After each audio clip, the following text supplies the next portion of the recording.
Welcome to Motorbike Mondays, episode 20. This is Evan from Race Tech Electric. Jared from Seaweed and Gravel. This is also Brady from Seaweed and Gravel. Is it? Are you Brady? I think And also. San Diego. You're missing a beard, so I don't know who Yeah, you it's are. still freaking me out that you walked in with no Yeah, beard. if my voice sounds a little different, it's because I no longer have a beard. I noticed it's not as low as it used to be. Yeah, it's a lot more crisp, I Yeah. think. It's Crisp. not A being little, muffled. little younger. Yeah. Yeah, Mhm. forever young. Yeah. Forever young. It was really creepy when you walked in. I thought Jared had like picked up a new boyfriend or something and was cruising in. No, it's the same one. Yeah, with a same boyfriend. replacement dude. Yeah. Yeah, it is. And we're took me- still twins, you know. No, not you guys Yeah. don't look anything like Not anymore. With the Not beard anymore. gone. It's Well, I think the first topic we should have at least brought up was we're back and we apologize that it has taken a couple weeks for us to get together. it's Life, Basically all Evan's fault. yeah, usually. That's life okay. kind of got ahead of us, and I've been so busy. I have not had a single night free until tonight anyways. It's been absolutely ridiculous. And we're moving shops. I've got 10 different projects going on and it has been super busy. But that's a good problem to have, I guess. So yeah. I'm not complaining. Well, my excuse is I've just been really poor at communication lately. And Well, so- Brady and I talked about it today on the way here.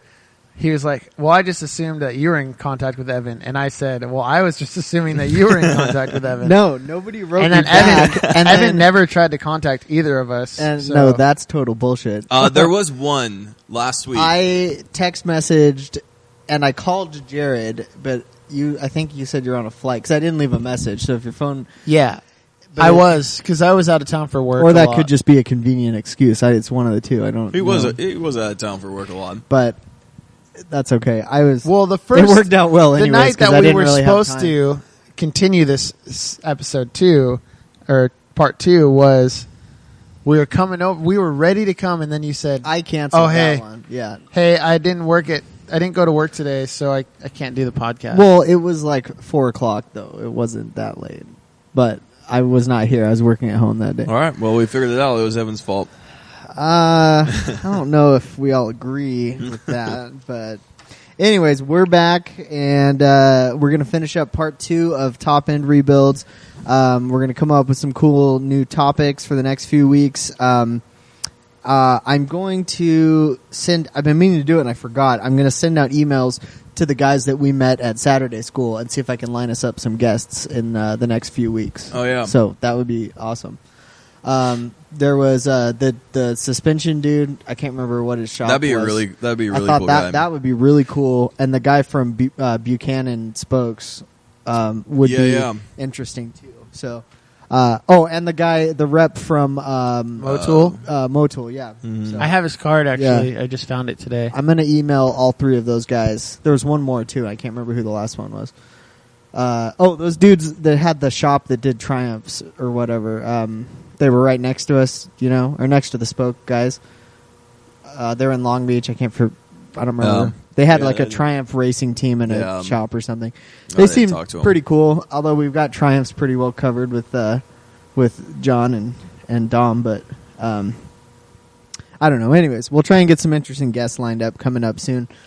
I'm also going to try and put some videos. I'm going to post some of the videos from my YouTube channel because I've got a lot of interesting tech videos and stuff from Race Tech that I'm going to put on the Motorbike Mondays website because there's some helpful stuff there. And then sooner or later we should record some videos too. Yeah, that'd be fun. Would be good. But anyways, let's start with Jared. You Don't better look at pick me. up that microphone. Hey. I'm here. I'm waiting. What? Oh, are you serious? Dude, Oh, you're yeah. such a disappointment. What's in the shop? Just kidding, guys. I was just pulling Evan's leg the whole time. Brady looks more disappointed than usual without his beard. You can just see the I was pure holding back disappointment. excitement That's that what it maybe now is the time where it ends. No, it's never going to end. Yeah. Who wants to start? I'll start since Tell us something I'm ready. interesting. I mean, yeah, I have a new project in the shop now. It's a another CB550. Wow, that's surprising. Yeah. Really? Another Yeah. 550? No way. I've actually been, let's see. I've had in the shop for a little less than a week now, and moving along pretty quick. I think it's going to be a really fast project, which is going to be refreshing, and almost dropped off the XS750 today. It's still in the back of It's of the truck. It's still in the process of being It's almost dropped at off. Evan's shop. It's like 20 feet so- from Evan's shop. Moving along on that, it's kind of been It's closer to my new shop. it's kind of been sitting just until we could make the drop, which today was for Evan to do electrical on it, and then shortly after that, it should be finished, which I'll be very excited about. I don't want to do another XS750 for a long time. What was the problem? You sound really burned out on that bike. I think that's what it is. What happened? There were no initial problems. It was pretty much like a relatively easy build. No like real difficult challenges. But I don't know. There's something about XS750s, or even the last one I did. They just don't get along with me. It's just it's not. There was no. It's not that there's particular problems. It's just that's like the bike that lingers. For whatever reason, I haven't been able to put my finger on it then or now. But Is everything done short of electrical? yeah, everything's done. I mean, aside from like the final details and stuff. Is paint finished?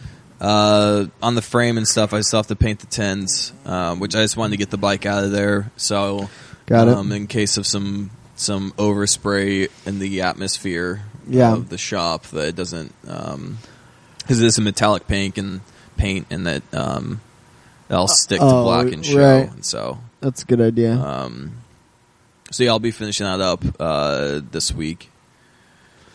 Yeah, well, the wiring shouldn't take too long, and I just have to make time for it. Yeah, I mean, like I said, I think on the phone with you, like it's at the point where this build has lingered so much that it's now relaxed. That was on for time. a particular customer, right? Yeah, which I'm in contact with him, and he's really not in any awesome, rush on it? understanding, and everything's been working out almost better now that it has been delayed. So, Oh, right on. Cool. but I started a new build, CV750. it's actually the Yeah, I'll go into it. it's. Should I touch on that subject? Oh, I don't mind.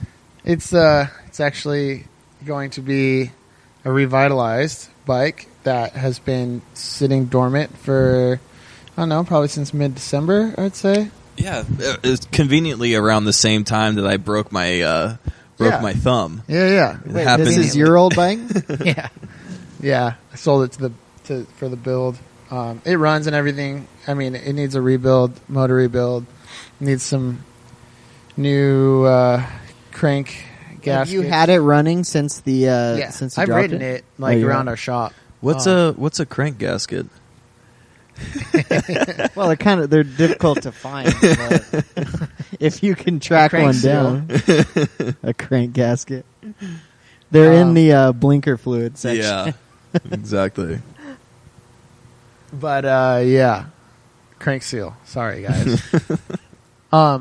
And so yeah, I mean, we got that thing running. That was my biggest problem or worry, I guess. But the motor's sound and everything's good. So I'm about to get ready to start tearing that thing apart, and that's what I'm doing. Oh, and are you telling about the the CT? oh, so my buddy had the CT CT70 in our shop. That That one I think with we the probably told you guys Chinese about. motor in it. Yeah. It's got. So he did all this shit. He bought like an inverted front end and all this upgraded stuff. It's really sweet. He put a 140 motor in it. I thought it was one of those Lifan motors, Yeah. but it's It's a not. Pit It's Pro? similar. Yeah. Yeah. It's a YX, whatever that is. Basically the same thing. And so Brady and I finally decided that we would just spend a couple hours and just get everything together on it, and so we did, and we got it to run. We found out that it was running the whole time. The engine is fully like self. It's a separate, at least. Yeah, it's all system is self-contained. It's all tied into the engine. It doesn't need a battery and stuff. And so once we got everything going and everything good, put some gas in it, pumped it full of starter fluid, and just kicked it over. And that thing is so fun. Yeah, it's a freaking. It's a wheelie machine. Yeah, it's got a little 140 motor in this little CT70, so a Honda Trail 70cc bike. And it's just like, how fast is it? Oh, I don't know. We didn't get really we were just going up and down. One thing we did realize is that we didn't tighten down the handlebars. Oh yeah, so you do. Well, I mean, it was fine when you're just kind of cruising around, but when you're rip a putting wheelie both and wheels the back down, yeah, I think it happened to me or both of us too. Actually. Came down off a wheelie and the handlebars just go all the way forward. But yeah, it's a fun little bike. Yeah, that thing sounds awesome. Let's see, what do I have going on? I've got a bunch of stuff going on. We're in the middle of moving to our new shop, which is going to be next door to our current shop, and it's going to be a pretty sweet location. It's about same square foot floor space, but it's got offices built in, and we're going to have a big second story built in there, and more open floor space, and a roll-up door to the outside. So it's going to be a really nice setup. So I've been working on that. There was a stage in there from the hippies that had a church in there or something. So we got to tear all that crap out and finish building a bunch of stuff. But we'll be in there by the end of the month probably. So got that going on. Been working on I think I mentioned it before. I started doing a custom charging system design for Kubota. What's it called? An RTV 400, I think. It's like a utility UTV four-wheeler kind of thing with four-wheel drive. It's so anyways, been working on that project, which I've got most of the preliminary design done, and then they may be pulling the plug on it because of funding or something. So hopefully that doesn't happen, but we'll see. And what else? I finished up the little RS100 project I've been working on. That bike turned out awesome. Is it on the road? Yeah, I've been riding it around. I had to pull the carb apart because I need to get new jets for it. Because they're too small. There's not enough adjustment to get it dialed in. It runs well, but it's not perfect. So I've got jets ordered, and I'll have that finished up soon. What else? I've got a cool old Suzuki GT 250 twin two-stroke in here right now, doing some, I'm not really sure, some sort of electrical work on it once I get it running. And then I have a old Triumph Bonneville, a T140 next door that needs a new wiring harness and who knows what else. Then a bunch of stator rewinds and, I don't know, a bunch of other stuff that I can't think of right now. So anyways, been busy. But that's about it. So after covering all that, let's talk about motor rebuilds.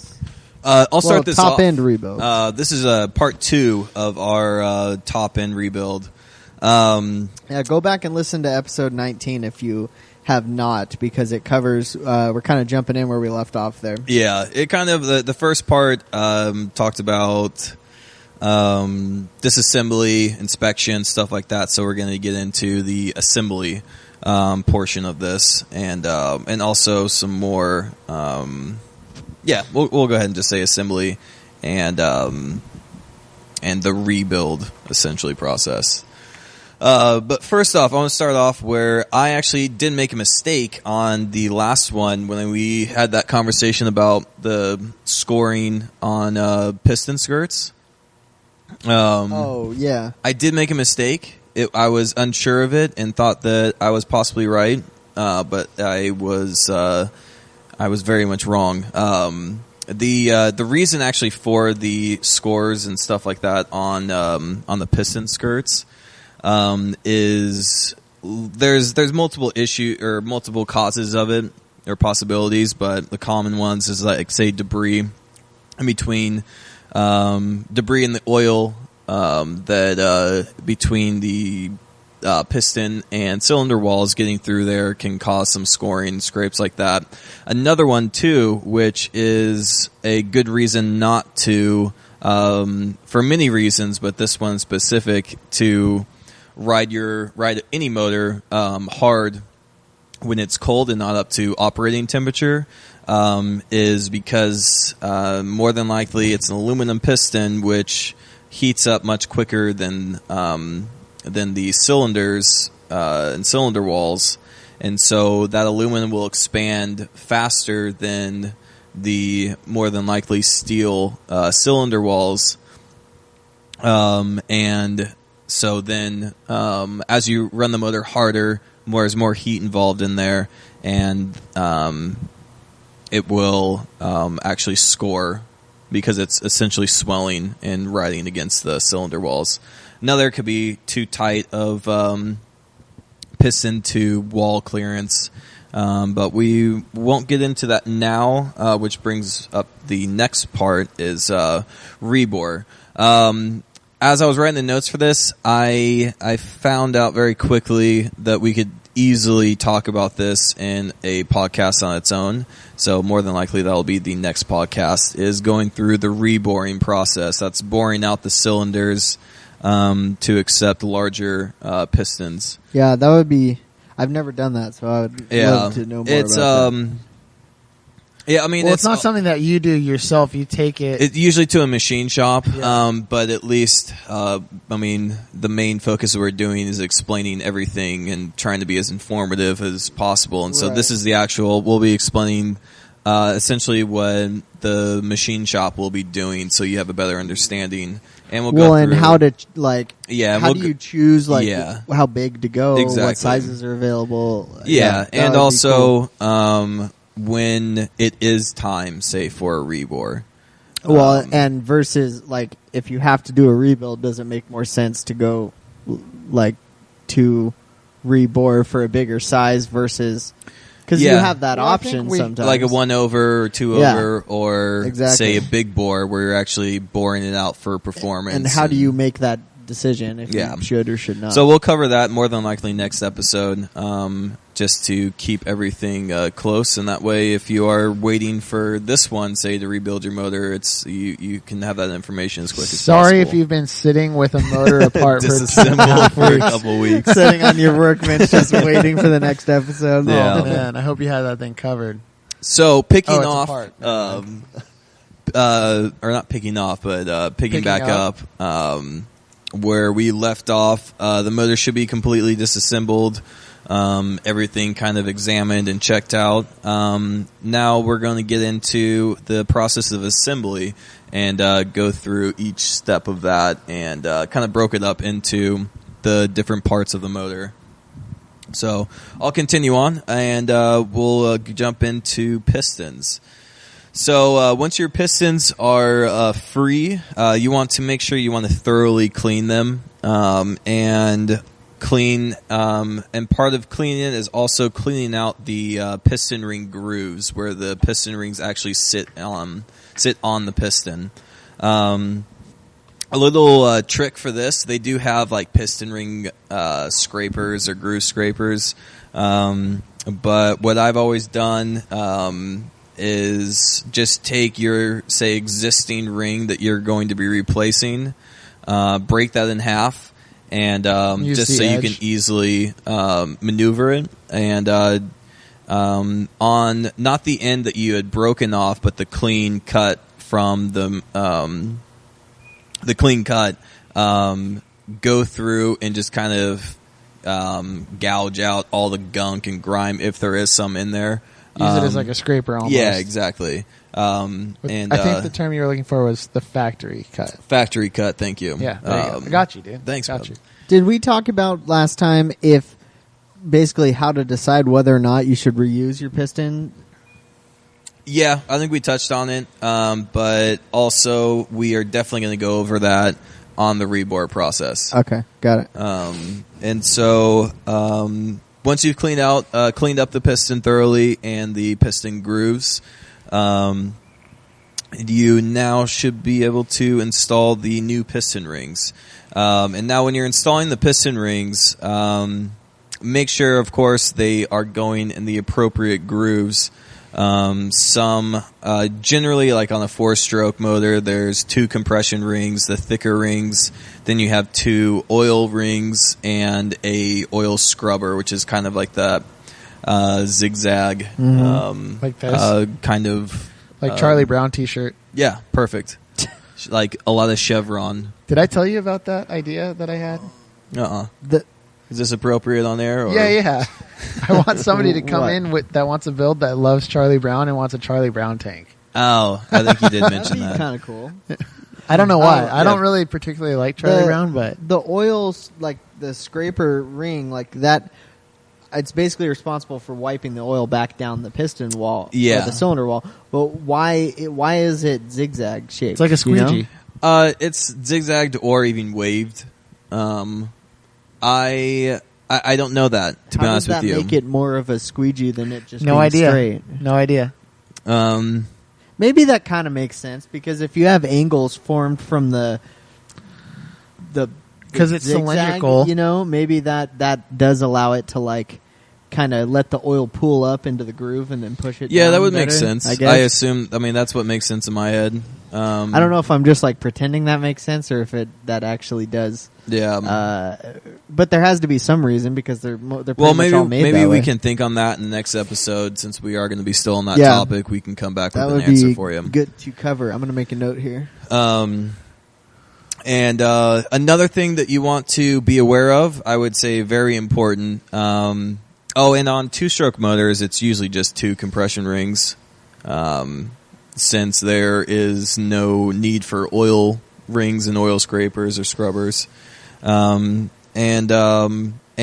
main, or not main, but another importance is you want to make sure that the piston rings are in the proper orientation. That means, say, where the ring gap is, the slit in the ring. You don't want those to be lined up, otherwise you're just creating a compression leak. So a lot of, I would say, service manuals will have a proper orientation of that gap in each ring. What I usually do is just take, say, the top 2 rings, your 2 compression rings, 1 gap on one side, and then a complete 180 on the other side, the other one. So they both gaps on the compression rings are opposing, and then on the oil rings, the small, like, skinny ones, not the scrubber, a complete 90 degrees apart. So from the compression rings, whatever orientation that's at, and making those 180. So you're making have a it like T. A clock, kind of. No. Yeah, like 12, okay. 3, yeah, that 6, makes sense. and 9. Yeah, so if you're looking directly down. Yeah, so say the compression rings are at 12 o'clock, or one's at 12 o'clock, the other would be at 6 o'clock. And then the oil rings, the skinny ones, one is at 4 o'clock, and 3 the o'clock. other is at 3 o'clock. 3 o'clock. The other is at 9 o'clock. 9 o'clock. Thank you. And as far as the actual scrubber, the little zigzag or wave ring, position that would be fine. I usually just do to say 12 o'clock or 6. And so it doesn't necessarily, you have to go by, it's not necessarily key for which position in relation of the piston it is, but in relation to the rings. So be aware of that, and save yourself a compression leak, and you'll be wondering why your motor is not running properly or at all. That could be something. So, and let's see what else we got. It says, I was doing some research here. The like zigzag shape on that ring is a what do they call it? A compressor. Basically, it's to keep a load on either side of the ring, so it keeps them like forced apart. And I still don't really quite understand this, but somehow that keeps better pressure against the wall of the cylinder. Yeah, well, I guess so. It kind of just takes the slack out of the But two it seems like that oil would rings. put pressure expanding them in a vertical direction as opposed to Yeah. outwards, you know? Like, Oh, anyways. it's saying outwards? Well, yeah, because it's saying it basically acts like a spring to force the top and bottom plates apart. I don't know. It's not really. I mean, it says that's why, but I still don't understand how that results in doing a better job of it. You know. But anyways, that was my Wikipedia research. Okay. Well, if we helpful. find out anything else, or if we find out exactly does what makes sense, we'll go into that next episode. So at this point, your piston ring should be installed onto your piston. So on a bike like this, like say the 550, since you do a lot of them, do the pistons have a mark anywhere on the piston itself to show you where the slots in the ring go? Yeah, definitely. And I believe I was going to go into that, but let's go into it now. Yeah, you have right here, beware of piston orientation mark. Yeah. So there will be, and also, especially if you are using the same pistons, you want to make sure that they are going into the same cylinder that piston made its home in. Because they do wear slightly different, and so you want to make sure you're not adding excess wear as far as to that cylinder, because they were mismatched. And you also want to pay attention to the direction. Usually there's like a little triangle, and at the pointed end, that's pointing at the forward position of the piston, so pointing at the exhaust end of the motor. And this is what you want to make sure that you're paying attention to when you're installing the wrist pin through the piston and the connecting rod. So at this point, you do want to install the wrist pin. That is essentially we went over it. We'll just talk about it real quickly. Is what connects the connecting rod to the piston, or the piston to the connecting rod. So you want to slide that through and insert the wrist pin clip, which holds the wrist pin in place, so that's not moving around freely.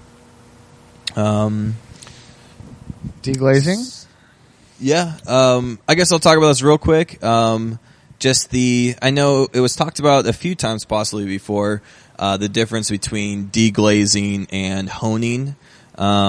It's generally been mentioned that honing is kind of like the universal word or term for 1 and 2 processes. Deglazing is when you're actually just all you're doing is, say, adding that crosshatch pattern back into the cylinders, or that almost grit a little bit to the cylinders, so it's not completely smooth. And the reason for this is so it's your new rings that you're installing can break in easier. And a lot of times on, say, like really smooth cylinders, from like cylinders that are worn in, it will be very difficult for those rings to actually break in and create that proper seat. And you could have some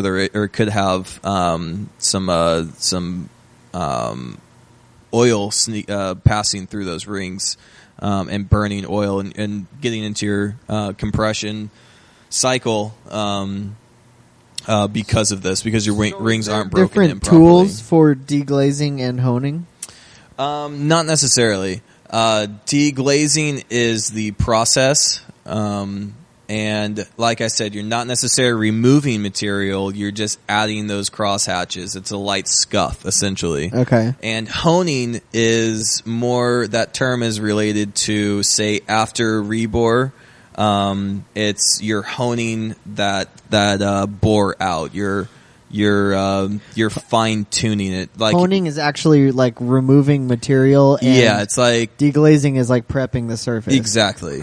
And so So your, to bore a cylinder, do you bore it by honing it? not correct? necessarily. Or no, actually. Let's not get too much in that. So we have things to talk about next episode when we go through boring. I just wanted to touch on that and to kind of make those clear. If you're just installing new pistons and new rings to prep, same cylinder bore, prep the you cylinder, want to do a deglaze. A deglaze. Okay. And the tool for that, well, it's called a hone, right?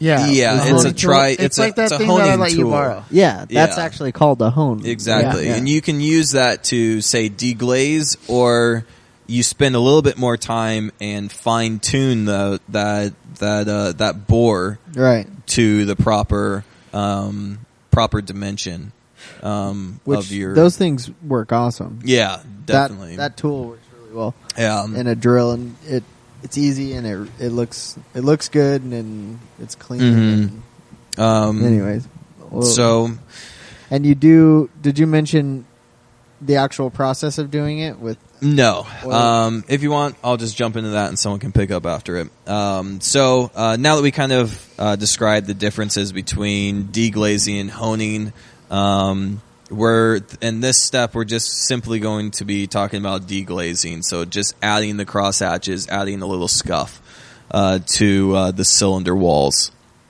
And also I believe I touched on it real quick.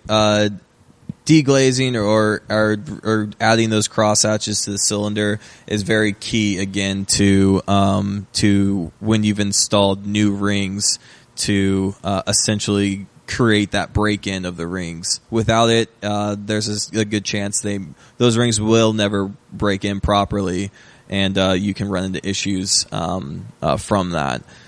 So in the deglazing process, you want to make sure and oil the cylinders very well. And you can add a little bit of oil onto the tools. I usually just use regular machine or motor oil. Mm-hmm. You can use other oils as well. It's all the oil for the purpose of the oil is just a lubricant. So once you oil both the tool and the cylinder, there is there's two different types. There is more than likely more, but the common ones is a tri-stone, which is there's long rectangular stones connected to there are 3 stones that expand, and so It's basically they're on a center shaft that you would. it's like an accordion attach to almost. a So drill. yeah. So there's 3 stones. They're long rectangular stones that are on this almost like accordion type device. Yeah, just and spring they loaded. they're spring loaded. Yeah. So you can they spring in and they spring out and they form to different fit, yeah. different diameters of sleeves. Yeah. So when and then the other one is like a ball hone. And these ones are actually more specific to cylinder sizes, and they're just it's like stone balls, essentially, a lot of them around a center shaft that you use. And basically, you just attach these to a drill. I just understood that. They're balls around a shaft, and you can use them on a 2-stroke. And all right, way off topic here. I mean, I was pretty on topic. That's what. Yeah, I don't think you had to go into it. I think people got just it. Making sure everybody knows that we're on the same page. So now those are the 2 common tools. I prefer the tri-stone just because it's probably by far the most common, and we have one, and it is more universal, so you can use it on different bore sizes. Moving on now. So when you want to start the actual process of deglazing, slide the tool in and and this attaches usually to a drill. And so, I mean, it's on like there's usually one or two speeds for a drill. You want to put it on the fastest setting. And what you want to do is start the drill and move up and down through the cylinder at a constant, fairly quick speed. The speed of it is kind of key because that determines the crosshatch, essentially the degree of crosshatches that you're putting onto the cylinder. And you don't want them too far apart because that can allow a passage. Well, if you slow down, you're like, say you're going fast, and then you slow down at, say, maybe the bottom. That's not what I was talking about. I'm going to get into that. Oh, but, okay. Sorry. It's more so. There's a rhythm that you want to hold to, which will give you a proper cross hatching, because the movement and the speed of how quickly you're moving the stones back and forth or up and down in the cylinder will determine the length or the degree of cross hatches that you're applying to that cylinder. You can easily look it up for a reference. There's many videos or you can kind of watch to get an idea of the speed that you need to move the stone up and down, or stones up and down, or honing tool up and down. So you want to be aware of that. And another one as well that Jared, I believe, started mentioning is when, say, you are finished with adding the crosshairs, don't just stop. The crosshatch? Don't just stop the... What did I say? Crosshairs. Oh, crosshairs. I got my mind on Deer Hunter ball right hunts. Oh.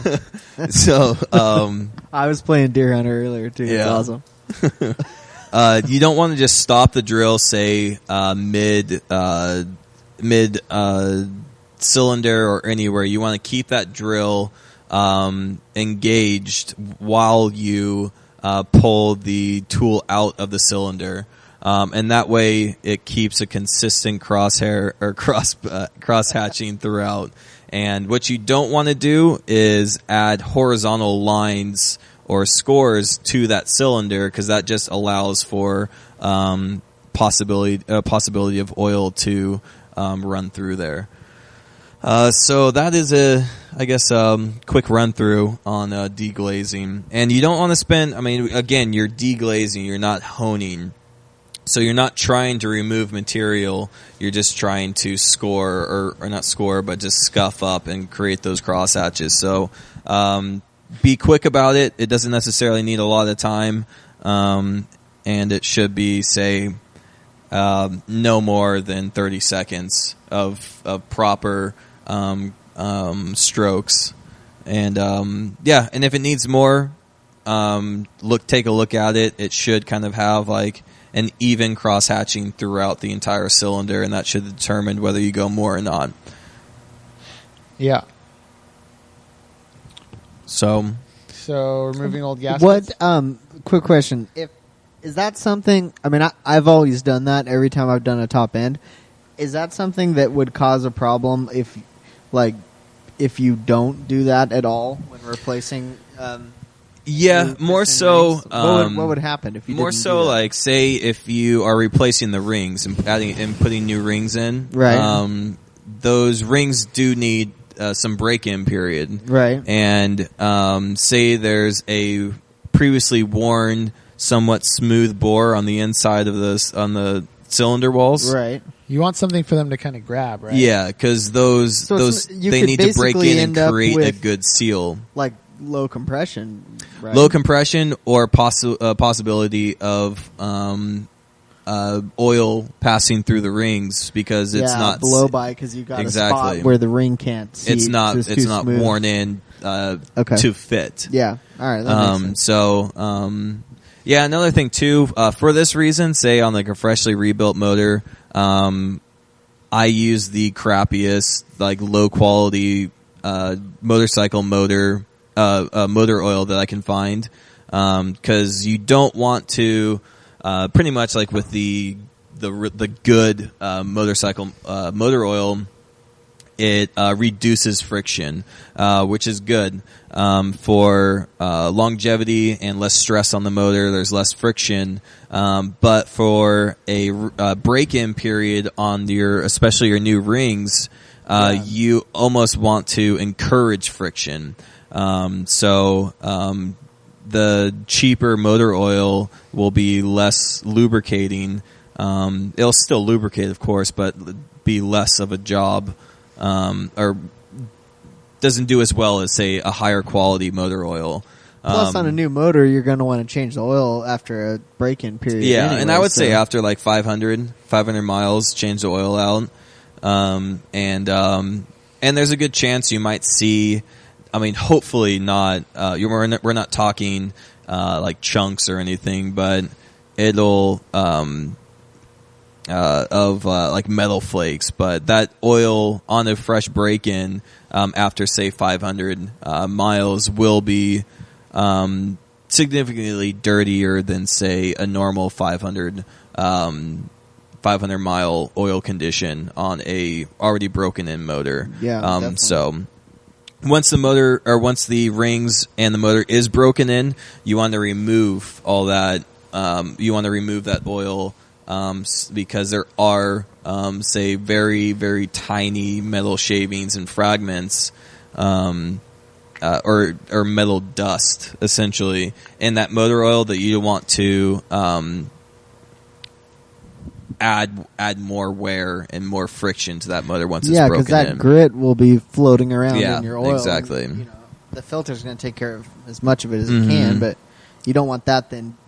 Grinding on your new your newly seated rings. Yeah. Your new pistons or your cylinder wall. Exactly. So, well then let's talk about removing old gaskets. So as when you're taking apart your motor, you're going to be removing the side cases, and if I don't know, we're not talking about to the point of splitting the crankcases, but you're going to be removing pieces that will have gaskets attached. So like say your head gasket, definitely that can be usually the more difficult one to remove because it does it is exposed to a lot of heat and constantly. And then like say bottom of the barrels, between the barrels and the case. The base gasket can be bad. The all your side covers, your stator cover, your clutch cover, you don't necessarily need to remove those for what we're talking about here. But gasket remover in general, this is a good tip. So to remove them, I mean, there's lots of different ways to do it. The key is to get the old gasket off, obviously, without screwing up, scratching up, or nicking the surface that the gasket was attached to. And that's really easier said than done because sometimes you'll have gaskets that really just pieces will not want to come off of the surface. So, you want to get as much off as you can by peeling it off and see what you're left with. You can use there's a tool called a gasket scraper, and I don't think any of us have one, but we all wish that I think actually it's really have like one. a putty knife. Exactly. With like a edge on it. I looked it up. Or like a ton of different designs of them, but they all look like they'd be a lot easier to use. Like I always use a razor blade, and it's really a crappy way of doing it because you can't like a gasket scraper has a long handle on it, which lets you kind of get a really good angle with the tip, like the razor blade tip. When you do it with a razor blade held in your hand, you tend to scrape away some of the metal as you're trying to peel off the gasket, and that results in more low than spots. often just start slicing the crap out of your fingers too. You always end up making a mess. You cut yourself and you nick up the surface that you were trying to protect, and it doesn't work well. I always do it anyways, but it's not a good way to do it. So a gasket scraper can certainly help because it gives you a longer handle. It's basically a razor blade tip kind of on a handle, so it lets you keep it much flatter and keep the right angle to take away just the gasket surface without screwing up the metal underneath. You can also use a Scotch-Brite pad on a die grinder.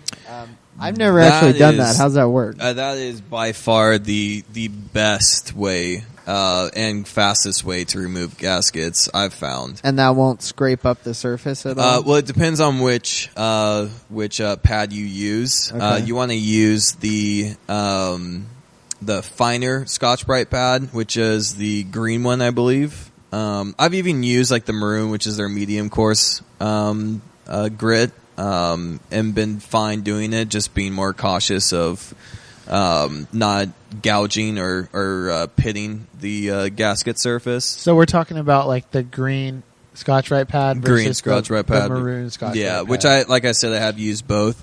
The maroon is just a little coarser and doesn't take as long to get stuff off, but it is also taking off more material too. Yeah, but also at the same time, it's not necessarily removing. It does more of a polish than it does remove material. That's from one? aluminum. Yeah, Yeah. and the maroon one. Yeah. And of course, it's a lot easier too with the maroon than it is the green, but it can be a little quicker.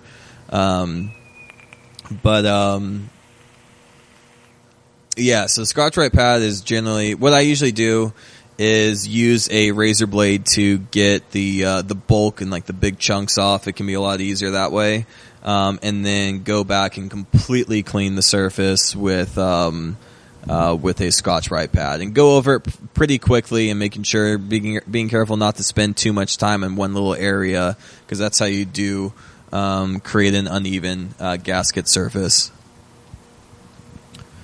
And so then you're going to move on to the heads. You want to again remove all the old gaskets and like residual if it's left anything on there, just kind of like the step before. And you're checking for head warpage.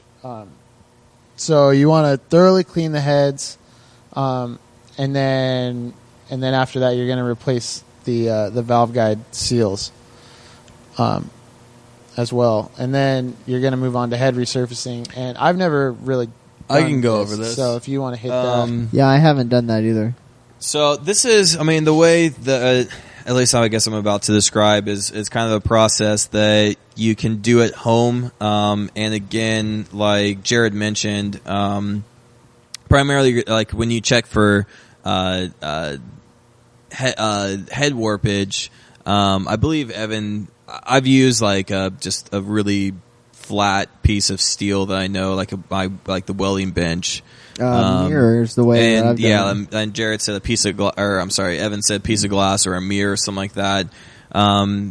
You can spot out. I would say like excess head warpage. You're basically just putting a straight edge on it, right? To see if it's still flat or if it's exactly. But another way too to check, say even without that process, is doing a quick is actually getting into the head resurfacing process.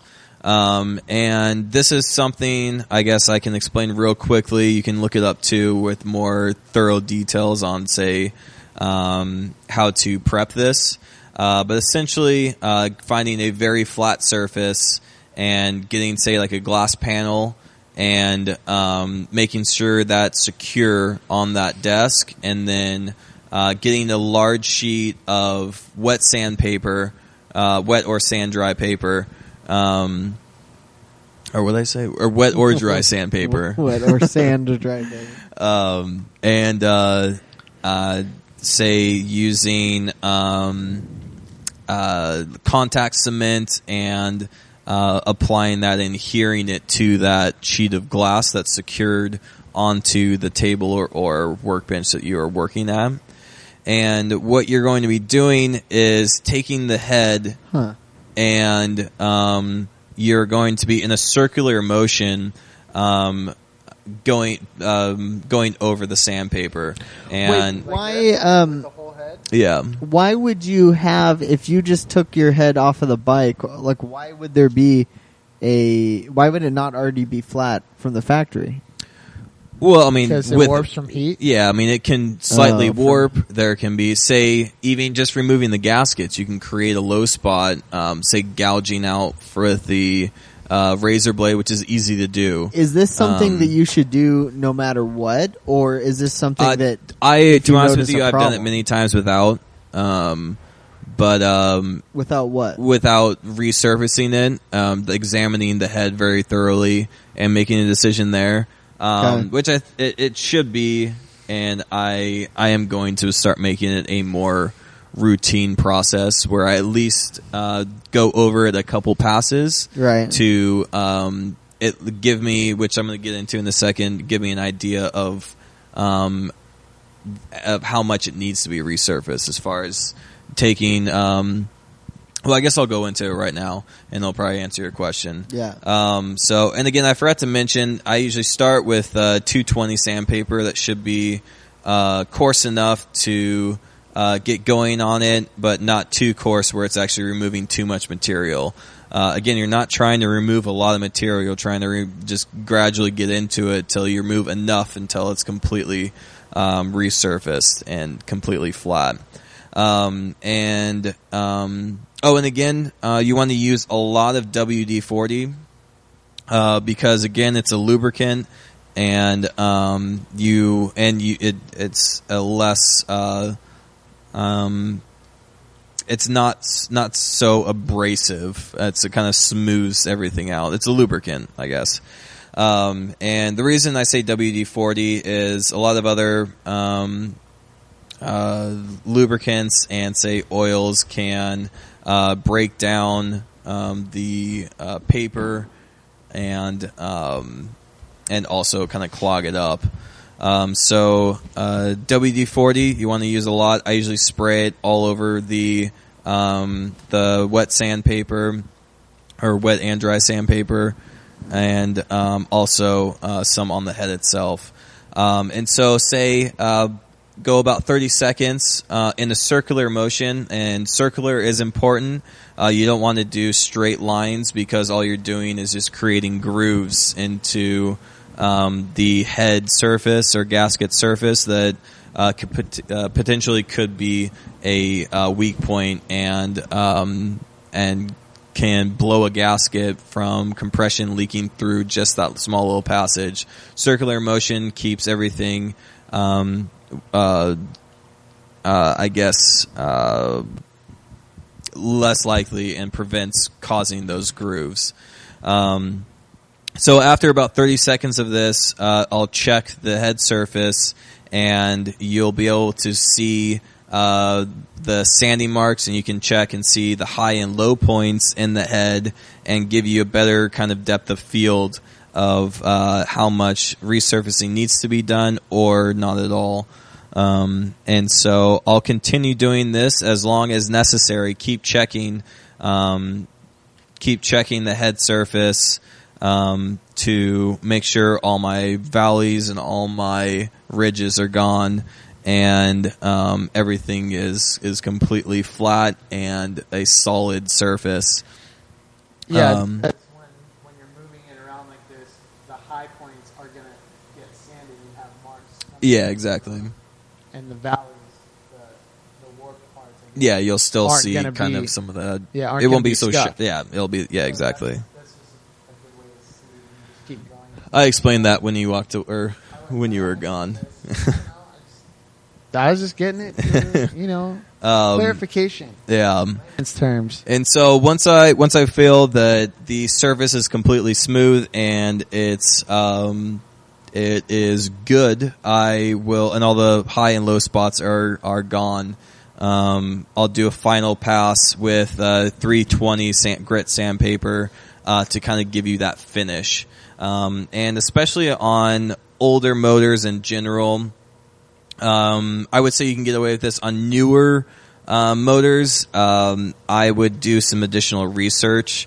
Say newer as in within the past 5 to 10 years, because a lot of the time, and it depends on the motor, they need a very smooth gasket surface. But majority of all old motors, you need a bit of some grip on that so the gasket can actually seat properly.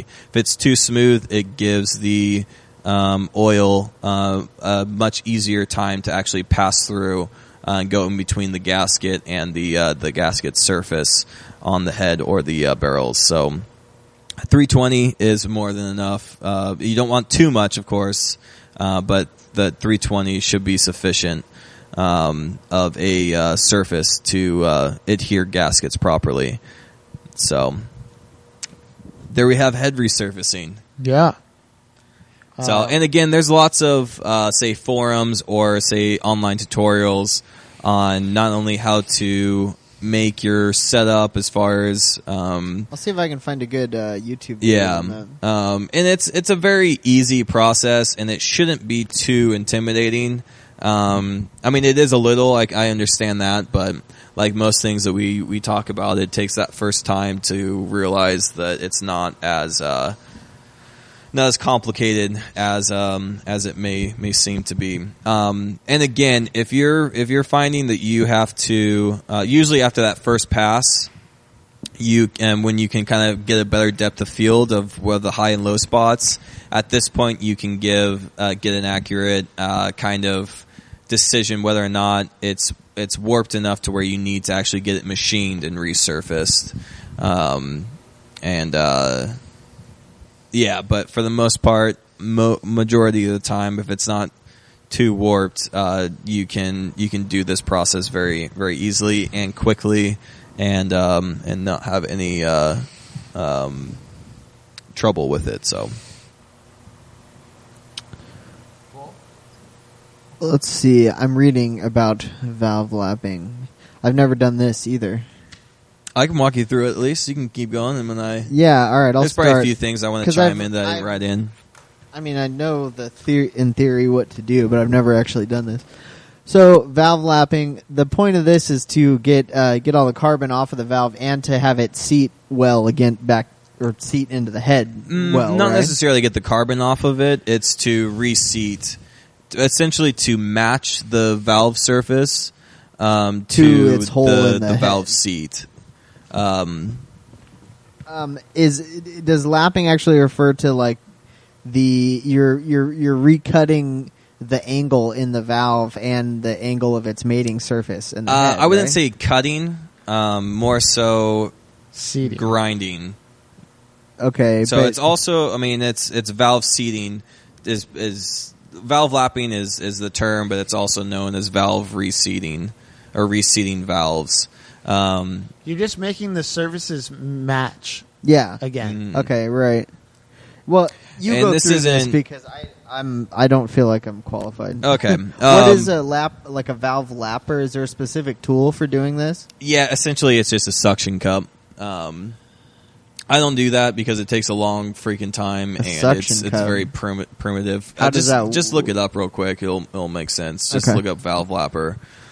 So I guess I'll go into this one. Hopefully you aren't getting sick of my my voice yet. No, you're the one that does all this type of work. I think you can cover it. You cover it a lot better than I can. So we'll be talking about valve lapping or valve reseating or seating valves. Now, like Evan brought up, we're not going to be going into actually recutting valve seats. A possibility we might go into that if we talked about that earlier too. Did we? Yeah. Yeah, definitely. So we're not going to go into that. Possibly in a later topic, or if you guys want to hear about it, just send us an email, and we'll be able to answer that for you. So wait, a valve lapper is basically a stick with a suction cup on it that lets you hold the bottom of the valve, and then you basically do an Indian fire starter to grind it into the head. It. Yeah, so you're using some sort of like grinding compound that's abrasive to twist the valve around and kind of form it to its seat. Yeah, exactly. Okay, I get it now. Okay, so I didn't realize like you can't use a drill or something to do it. Like you actually got to do a. Well, you're going right ahead, man. You can take this over if you want. You got it down. I didn't realize you do a big chief sitting there trying to start your fire up. Yeah. Okay. Yeah, no, I actually didn't put it in here, but how I do it is actually with a. That's how you showed me how to do it. Yeah. What? Is with a drill.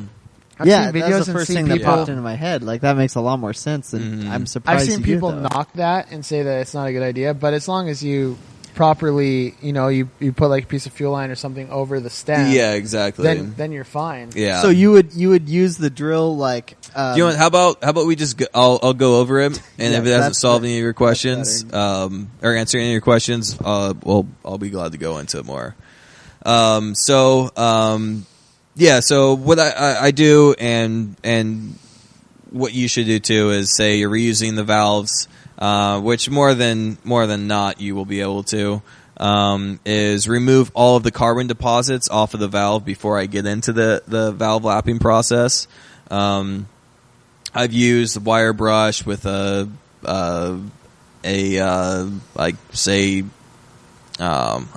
solvent, and gone through it by hand with that. I've also done it through, which a lot of people may not agree with or recommend, is on, say, a table, what is it called? Table grinder? Yeah. Table grinder with a wire wheel on it, and very lightly go over it, making sure to stay away from the valve seat area.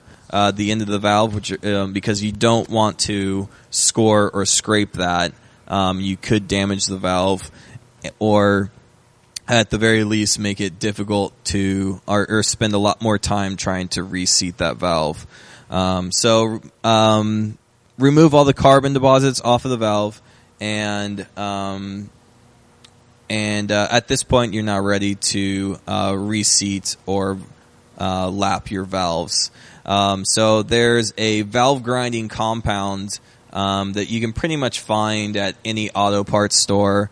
They'll generally have that there for you. Is it all the same, or are there different grits?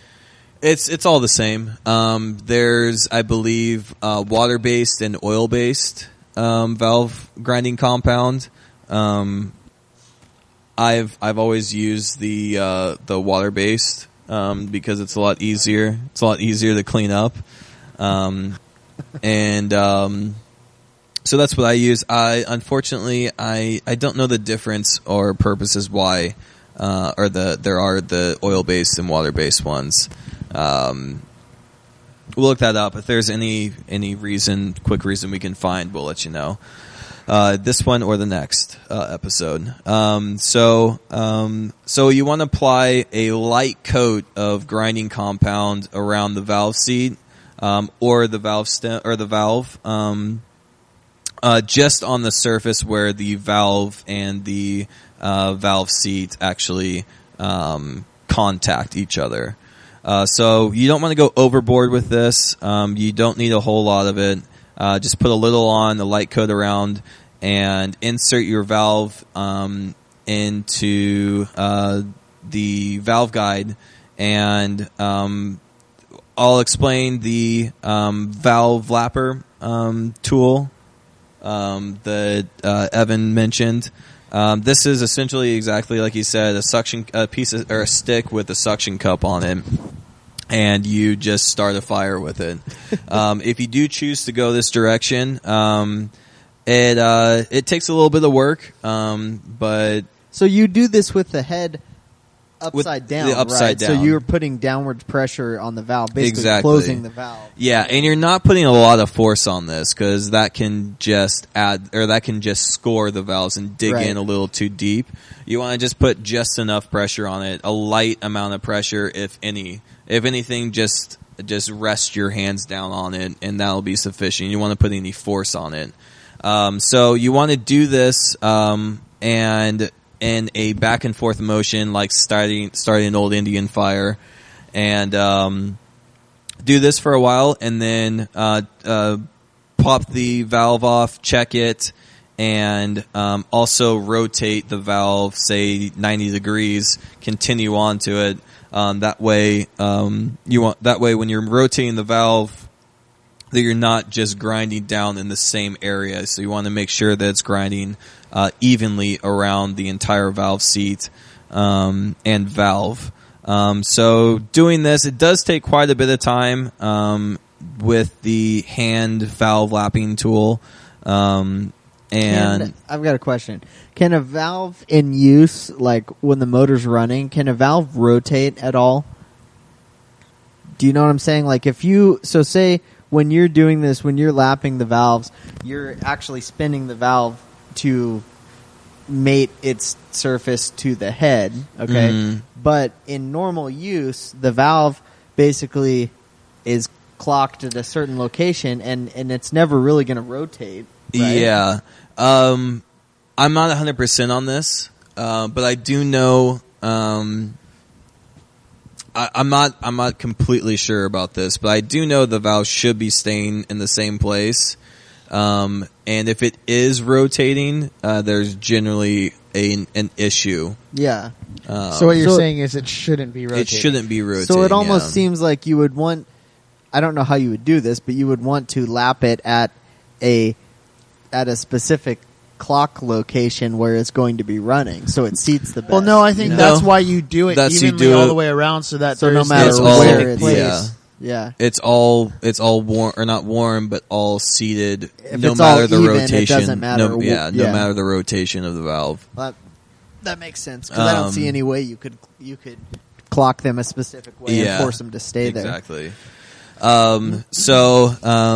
Yeah, and what you're going to be looking for, generally, I'm not really sure on the hand lapping tool how often you should check, but periodically throughout this process, you want to pull the valve out, wipe both surfaces clean, and check the seat that you're actually grinding in, and you want it to be a matte, like a solid matte gray ring around the valve and the valve seat.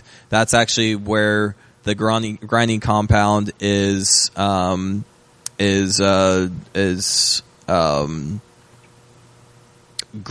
the surface. That's the surface that's actually working at. And so you want this to be a solid matte gray ring all the way around the valve and, again, the valve seat.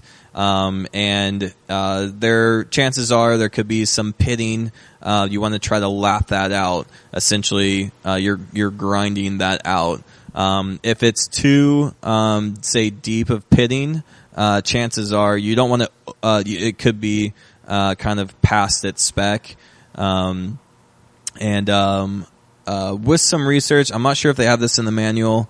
And I'm off the top of my head, I won't be able to sound it off. There is a tolerance as far as how much valve surface or contact point that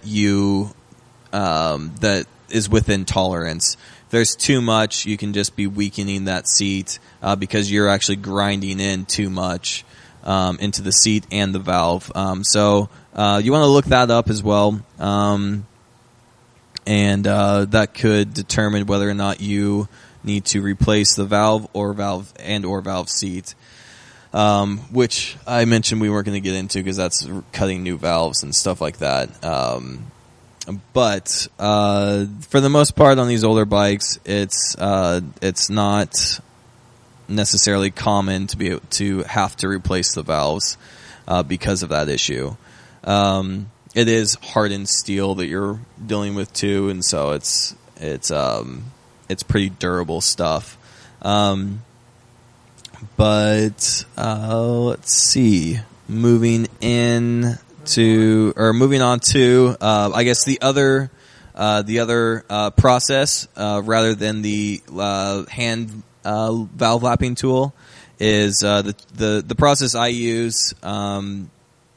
I guess I would recommend using the hand valve lapping valve tool first, so you can get an idea. Because because you can potentially do more harm than good using the drill if you aren't doing it properly, because it does speed up the process much more, and potentially you can grind too much away.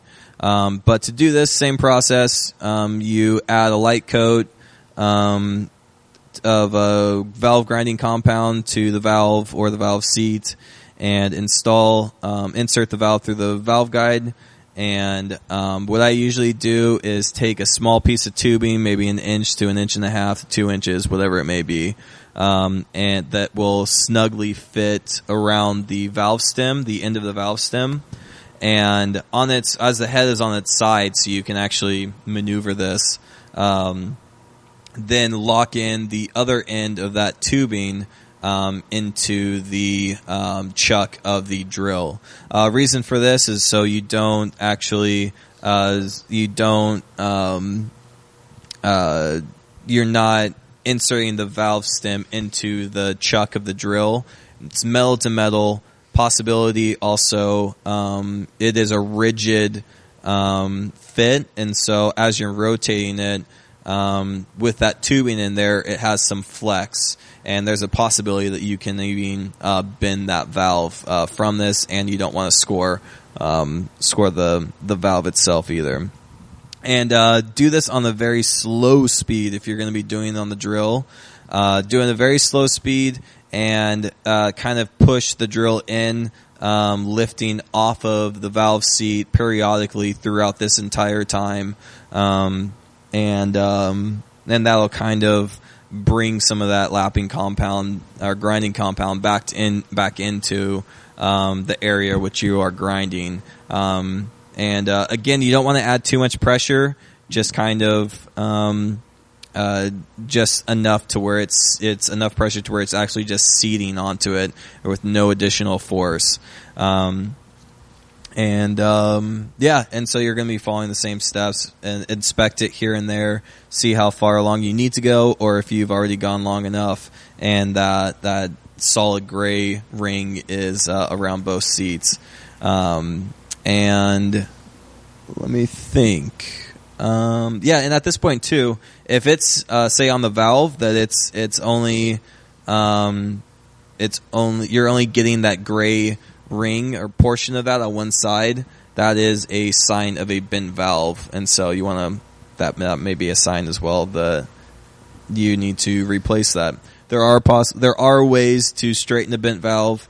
I'm not going to go into that because if you're curious of it, it's at your own risk, and look it up. So there's valve lapping or valve reseating. Yeah. Someone needs to take over, man. My throat is... That's good info. I'd never done that. So, I guess now we're putting barrels back on.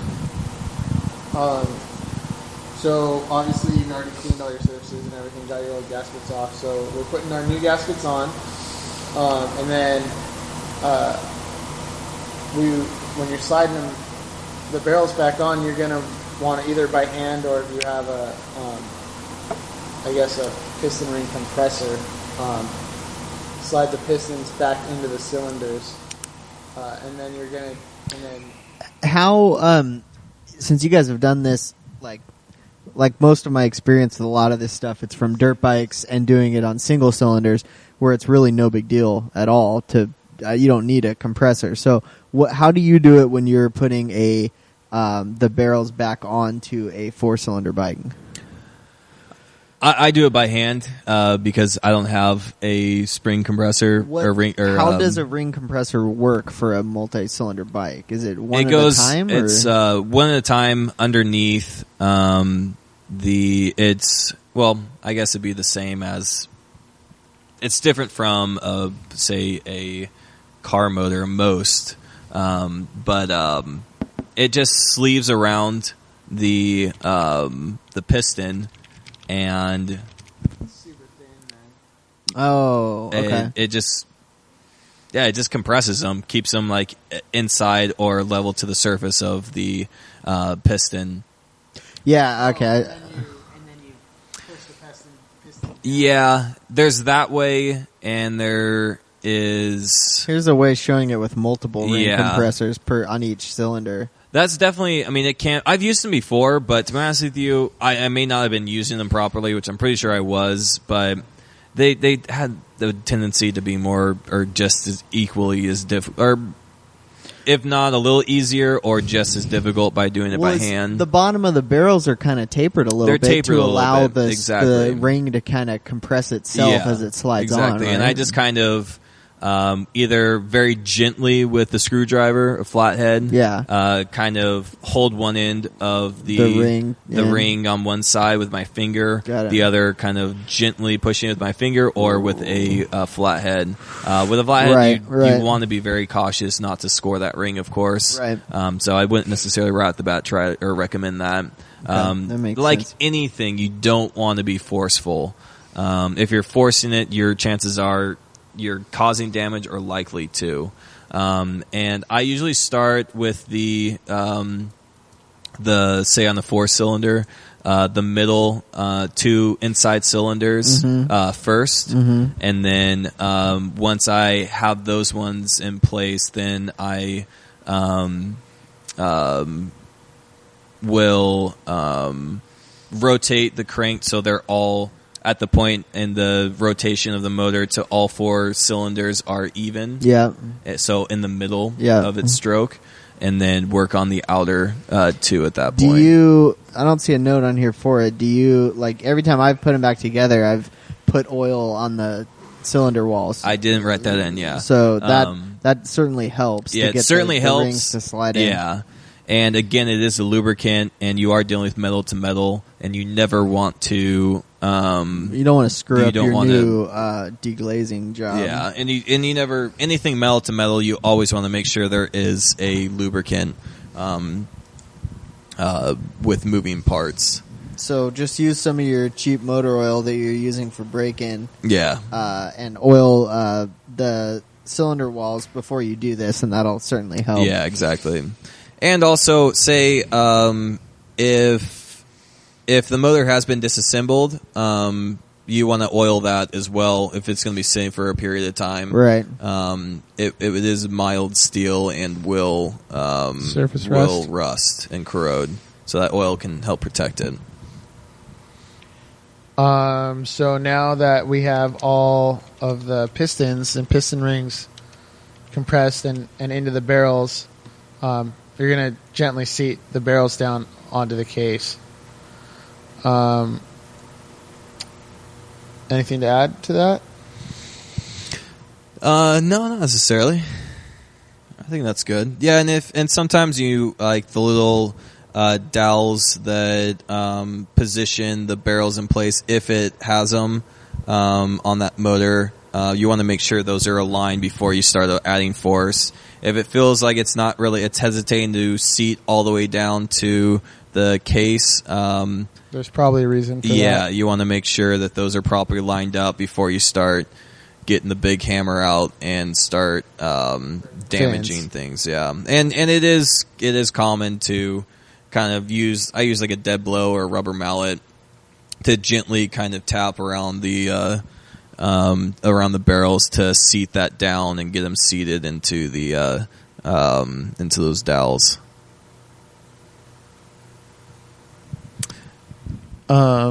So after those are seated, move on to putting the heads back on.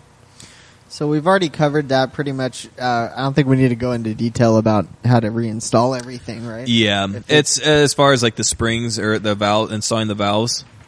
Yeah. Yeah. Essentially, it's the reverse process of disassembling the valves. Except you're just adding or inserting the clips. So we'll assume that you have your head, a retainer, your head put back together with the valves and the valve springs installed. You want to install new gaskets, like we mentioned before, and go ahead and place your head onto the cylinders. And then you're going to insert all of your head bolts or nuts, depending on what style you have, and you want to hand tighten those. Now, this is where it's critical that you go look in your service manual or go online and find out the exact torque specs for all of the head bolts. and the pattern that you should use to tighten these. Yeah. And you want to follow the exact procedure that they tell you, because you don't want the load to be uneven on these on the hardware that holds the head down, because you can ruin a new head gasket. You can cause yourself all sorts of problems. So there's different specs and for or different a compression bikes. issue as well. Yeah, absolutely. General, if you're unsure or can't find the, like, say, torque pattern, general rule is start on the inside, left or right, and then go in the zigzag pattern outwards. So say, for example, there are 4 head bolts. I'm sorry, not 4, but 8. Say, for an example, start on the left middle of one end, and then slightly torque that down, and then kind of step up the torque. So say throw 8 pounds on that, the first step, and then diagonal to that, so the diagonal to the right, I guess, right middle bottom, and then go up from there. So then it would be top right, and then bottom left, and then go to, say, outsides, and do that same process in the zigzag. So once I don't think that made any sense, but the whole key is to look at your service manual. Yeah. Because the torque specs definitely vary from bike to bike and model to model. So definitely check that out, because it does make a difference. Mm-hmm. Once you have the head installed, then you need to install your camshaft again. Again, we're not really going to go into detail on this because you've disassembled it. You know how it goes back together. But I would look at your service manual if you're not sure. So make sure you install the cams correctly. You get your timing chain back on correctly. You want to make sure that your timing is set correctly. You need to have your cam guides installed. You want to adjust your valves, and then rotate the engine to see that there's no binding and everything looks good and moves smoothly, and there's no weird noises or, feeling when you're turning it over. Yeah, and the timing that you just mentioned, that's the cam to crank timing. So it's the timing between the crankshaft and the camshaft. So we've covered that stuff a little bit in other episodes, and if you've taken it apart, if you got to the point where you're disassembling your engine, you've definitely set your timing before or checked it, I would think. But you can remove the cam without having it be in the proper position. Not recommended at all. That's true, yeah. But yeah, that definitely is one that you want to do your research on the proper steps of doing that. It is pretty easy, and it usually is if it is really difficult, chances are you're doing it wrong. And so you want to go back and make sure it's usually just one little thing that you say missed or skipped over or just didn't see. And then once that, the proper way is usually is very easy because it wants to go back into position. And yeah, before you button it all together and rotate the crank to find out if everything is timed properly and there's no, say, valve to piston issues where they aren't making any contact, make sure you adjust your valves. Say if it's a nut and tappet or rocker arm style of valve train, you want to adjust those to the proper tolerance before you do this. And that'll give you an accurate scenario to check for valve and piston clearances and your cam timing. If the cam timing is off, more than likely there may be some valve interference with the piston where they're actually making contact, which you don't want to do. And so again, do that slowly so you aren't actually causing damage. You're just recognizing a problem.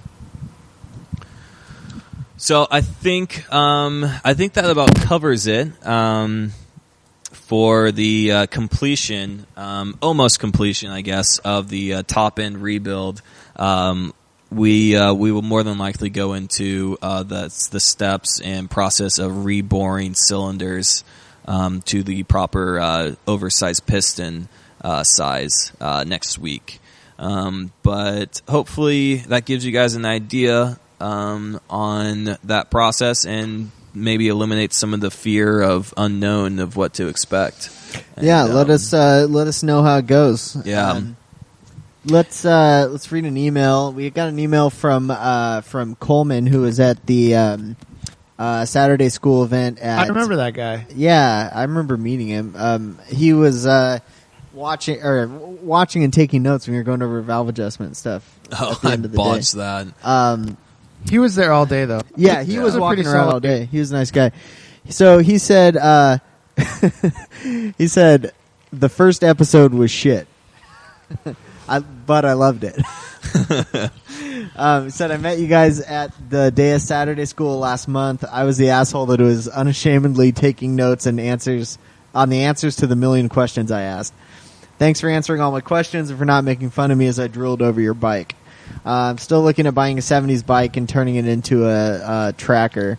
What do you think about the one below? So he had linked to a 75 CB360 cafe racer quote project. Of course. Oh, does that come with club and bars? It's a cafe racer. That's Well, what it's a it said. cafe racer, so you'd think so. Yes, it does. New Clubman handlebars and grips. Oh, there it is. Yeah, it is a cafe racer. And it sounds like it runs, but it's a pretty rough project overall.